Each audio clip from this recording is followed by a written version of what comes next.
Asayin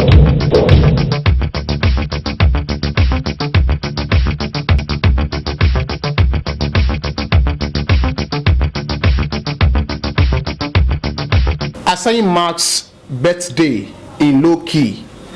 Loves family, friends, and subjects for support.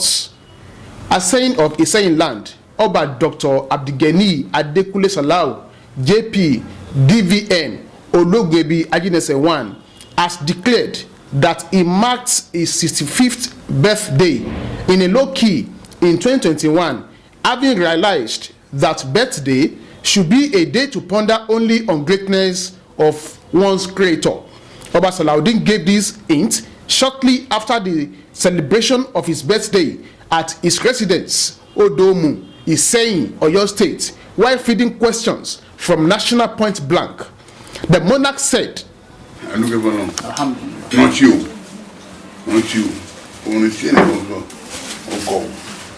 Only when don't say ìbànújẹ́ lórí ohun tí òun díkẹ́ tó ń dínkù kò sáárán tí ẹ̀mí ẹ̀ tó ń dínkù lójoojúmọ́ just like that +1 -1.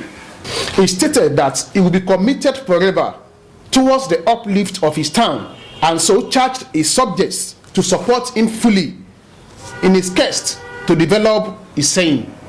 àwọn ní tọ́wọ́n sí yá ìlàwọ̀ àwọn sì yá àṣàyàṣe àti yá ìlàwọ̀ àwọn sì yá àyàṣe ọlọ́run kò jí bàbá wa Alhaji Isiaka Ajimobi ọmọ ọlọ́run rẹ̀ ọlọ́run kò jí ẹ̀kún lọ́wọ́ wa ṣe títí olùkọ́ méjì tẹ́lẹ̀ gàrígàdá ni kọ́lọ́run bá mi dó ti gọ́vnà Ṣèyí Mákindé jẹ́sẹ̀ òun ló sọ Ìṣẹ́yìn di ìtẹ́ẹ̀rẹ́ náà ẹ bá dúpẹ́ mọ́tò náà nìbàdàn láàrin 40 minutes àti wọ̀ Ṣẹ́yìn bẹ́ẹ̀ ó tún wá fún wa ní campus LAUTECH Agric and other clinical science. So, and there's many other things coming in. Then the Ṣẹ́yìn youth men are making waves. Olórí Ògùn wa kọ́nà máa pa fún wa Alhaji Ahmed Raji san ọ̀pọ̀lọpọ̀ tó ní àbúrò rẹ̀ Abíọ́dún Olóko san oríṣiríṣi wọn bẹ́ẹ̀ àwọn Razak Àgbáwo Akíwèjẹ sórí ọmọ mi Honeyland Pastor Ekini Oyadogbon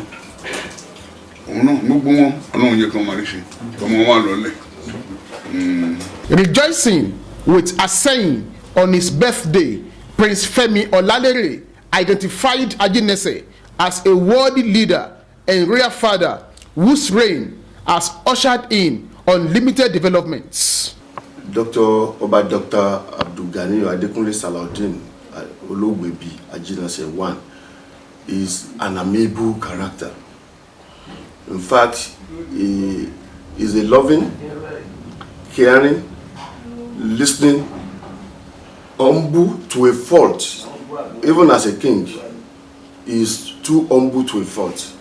Because if you are older than him, just for a day, he reckons with that, and in that it is in that regard that he will relate with you. He loves all his subjects, loves all the family members, love whoever that he comes across, and whenever you meet him, there's never a dull moment. And just as while he was still in the secondary school days, he's a very brilliant and very intelligent man. So no wonder God has been assisting him and have been backing him up since all this while, in spite of all the storm that he has faced the moment he ascended the throne of our forefathers. So he is a very nice man, very loving, and he loves Ìṣẹ̀yìn more than any other thing. He always look forward to development of the town, whatever it takes. Even he has vowed that even with the last pinch of his blood, is ready to work to make sure that Ìṣẹ̀yìn become greater. So, and we pray that God will continue to be with him.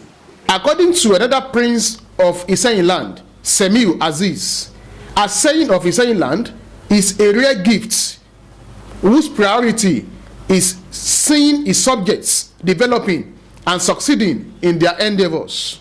I'm highly elated and I'm glad to witness another birthday of our real father.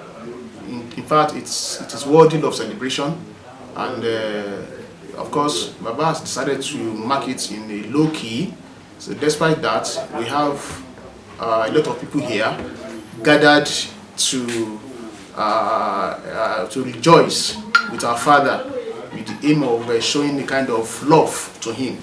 I want to believe that the day is really worthy of celebration, and we pray that our real father, Oba Dr. Abdulgani Adekunle Salaudeen Olugbebi Ajinese I, JP, DVM, lives long on the throne of his forefathers, and in a very sound health, abundant wealth, and peace of mind.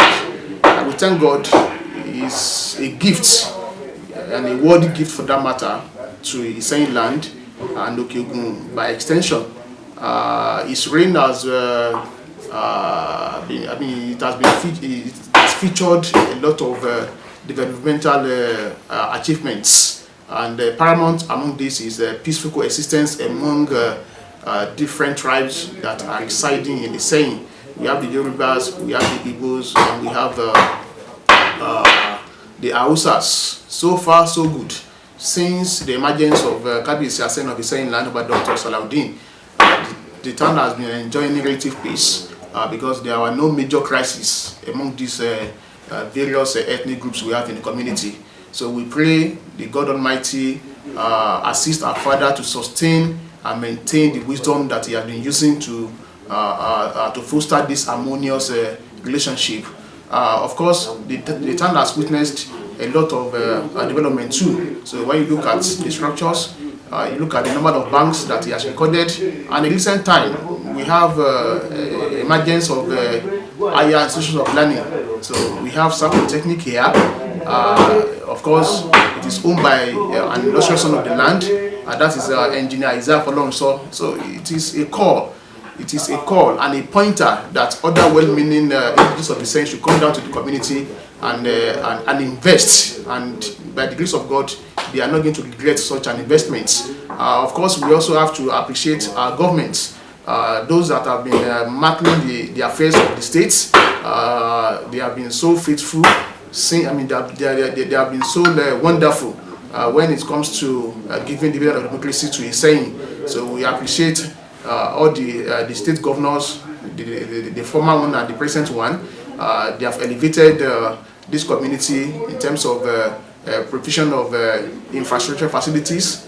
We have good road networks, especially the major ones. So, and in recent time, we also have a satellite campus of Ladoke, Akintola University of Technology. Memorable achievements that could be attributed to commitment and efforts being put in place by Kábíyèsí Àsẹ̀yìn of Ìṣẹ̀yìn land. So we pray unto God Almighty to be with Kábíyèsí, protect him and his family, and increase him in wisdom and knowledge, so that he's going to take Ìṣẹ̀yìn to the promised land by the grace of God. So we thank God for him, and we wish him a very happy birthday, many happy returns of the day, in sound health, abundant wealth, and peace of mind. In the words of the eldest wife of Àsẹ̀yìn, Olori Kehinde Fatima Ajinese, the Oba is a loving one and a blessing to not only Ìṣẹ̀yìn but Òkè-Ògùn in general. Tó nífẹ̀ẹ́ ọmọlàkejì gẹ́gẹ́ bí ara rẹ̀, ó sì kó yàn mọ́ra, torí pé kó tó di pé Kábíyèsí dórí oyè, ilé wa, ilé elérò ni. Gbogbo èèyàn ló máa ń wá, even gan wọn ní sọ fún wa páwọn ń bọ̀ wá sọ́dọ̀ wa, téèyàn bá fẹ́ wá gbé lọ́dọ̀ wa, á kàn ṣáà rí pé wọ́n kẹ́rù dé náà ni, tí wọ́n bá dẹ̀ ti dé wọn á wẹ́kọ̀mù wọn, tínú wa máa dùn. Bẹ́lẹ̀ ìṣe ń wọlé lélẹ́yìí ń jáde. Kábíyèsí ò mọ̀ pé eléyìí kò kàwé má jẹ́ ń bá ṣe, eléyìí literate ni má jẹ́ ń bá ṣe. Gbogbo èèyàn lèèyàn Kábíyèsí, gbogbo wọn ló máa ń kó mọ́ra. bí wọ́n ṣe ń wọlé wa tí wọ́n ń jáde bí wọ́n bá ti délé wa inú wọn ń dùn bí wọ́n wọlé wa pẹ̀lú ẹkún wọn ò rẹ́rìn jáde ni so àwa dúpẹ́ lọ́wọ́ Ọlọ́run wá wo ìwà yẹn náà ó wá fi dá kábíyèsí lọ́lá ó fi dá wọn láre òun ló fi jẹ́ kó gbé wọn dé ipò bàbá wọn. Another wife of Aseyin, Olori Rashidat Aduke Ajinese, described her husband as. Ọkọ mi olówó orí mi mo kí wọn fún ọjọ́ bíi ti èní wọn ìgbà ọdún kan ni wọn ní fi eléyìí ṣe àṣemọ gbogbo ohun tó ń dùn nínú ilé wa pátá a tún máa dùn sí ni ayọ̀ wa máa lé sí ni o àní rí bànújẹ́ o ọmọ ò ní jẹ́ bànújẹ́ fún wa o ọkọ ò ní jẹ́ bànújẹ́ fún wa o àwa aya náà àní jẹ́ bànújẹ́ fọ́kọ o àrídùnnú lọ́lọ́run àṣẹ gbogbo wa kalẹ̀ o ìlú tí ọkọ mi wá ń darí kí Ọlọ́run ọba aláàánú kó bá wọn tu ọkọ̀ náà kó bá wọn ṣe láti yọrí kí wọ́n ṣe débi tó dáa ibi tí àwọn bàbá wọn fi sí àwọn náà tẹ́wọ́ gbé wọ́n sì tún bá a lọ báyìí náà Ọlọ́run jẹ́ káwọn náà rárùyè wọ́n ti wúre báyìí kí wọ́n sọ̀rọ̀ ní ti dáadáa inú ọlá ńláńlá inú àlàáfíà inú ẹ̀mí gúngùn kí ọmọ rẹ̀ káwọn náà kó kán wá rí fi sílẹ̀ kí wọ́n fi ohun tó dáa sílẹ̀ Ọlọ́run ò ní ṣe wọ́n ní ẹni tí ó fi ohun tí ò dáa sílẹ̀ fún ọmọ ohun rere torí ní àsìkò gba tiwọn ìlú ń dà kálukú ń rọ́wọ́ mú lọ sẹ́nu ìlú ń gbòòrò ohun tá à ń gbòògbẹ fún ohun wá tó a sì fẹ́ kó débẹ̀ dúró kó tún máa tẹ̀síwájú ni kí Ọlọ́run kó bá wa lọ ra ẹ̀mí wọn kẹ́mi wọn kó sì kù nínú àlàáfíà nínú ọlá ńláńlá wọ́n má fàìsàn lògbà àìsàn wá kéré ni ó wúwo ni Ọlọ́run má fi kankan ṣe wọ́n má fi kankan ṣe gbogbo ìdílé wọn lápapọ̀ ó sì kí gbogbo àwọn tó ń tẹ̀lé wọn kiri náà Ọlọ́run ọba aláàánú kó má jẹ́ kí wọ́n máa pẹ̀yẹ o kán máa lé sí ni o ká má fi ẹ̀mí ẹnìkan ra ẹnìkan o Ọlọ́run ṣe gbogbo wa lẹ́lẹ́mìí gbogbo àti gbogbo ọmọ tọ́lọ́run fún kálukú náà lálàáhàólà ọ̀làkùwàtà èèlàbìlà Eyitayo Oladipupo reporting for National Point Blank.